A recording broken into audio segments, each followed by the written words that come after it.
Eu sou a Flávia, nutricionista, e vou estar passando algumas orientações sobre alimentação saudável. A alimentação saudável é aquela em que nós vamos encontrar todos os nutrientes que o nosso organismo necessita para funcionar em equilíbrio. Para conseguirmos todos esses nutrientes, precisamos variar bem os alimentos, porque não conseguimos encontrar todos os nutrientes em um único alimento. Outra questão importante que nós temos que tentar melhorar no nosso dia a dia seria o nosso comportamento alimentar. Comportamento alimentar envolve uma mastigação adequada, que é fundamental para conseguirmos absorver adequadamente os nutrientes dos alimentos. Quanto mais a gente mastigar, mais nós teremos sensação de saciedade.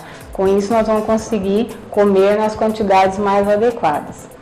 Em relação ao fracionamento, que também é muito importante, porque ele ajuda a acelerar o metabolismo, ajudando na diminuição na queima de gordura corporal e, consequentemente, na diminuição de peso, e também auxilia a promover sensação de saciedade. O ideal seria fazermos em média de 6 refeições ao dia, com um intervalo mais ou menos de 3 em 3 horas.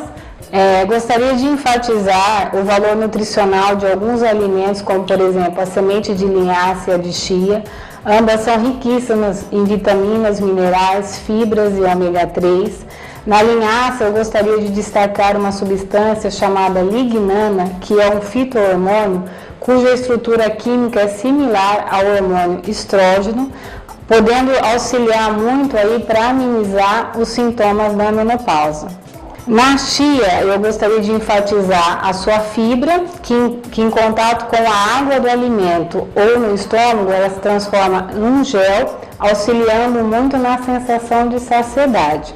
Então, com esse objetivo, nós podemos estar utilizando de 1 a 2 colheres de sopa ao dia, diluindo no suco ou na água, meia hora antes das refeições principais, que seria o almoço e o jantar, para aumentar a saciedade. Em relação ao ômega 3, que nós podemos encontrar nessas sementes, mas também nos peixes, eu gostaria de enfatizar seu grande potencial anti-inflamatório. E assim, em casos de processos inflamatórios mais graves, como por exemplo, a artrite reumatoide, fibromialgia, síndromes inflamatórias intestinais, alterações emocionais, como ansiedade, depressão, nós podemos estar utilizando, além das fontes alimentares, também em cápsulas gelatinosas, cuja recomendação média seria em torno de 2 gramas por dia. Outra gordura bastante comentada atualmente é o óleo de coco. O óleo de coco ele é composto por 2 tipos principais de gordura, que é o ácido láurico e o ácido caprílico. Ambos têm grande efeito para melhorar a imunidade, porque eles têm ação contra bactérias, fungos e vírus. Espero que vocês tenham gostado dessas informações. Todos esses produtos encontram-se disponíveis na farmácia, e para maiores informações é só acessar o site, que é www.boticamagistral.com.br.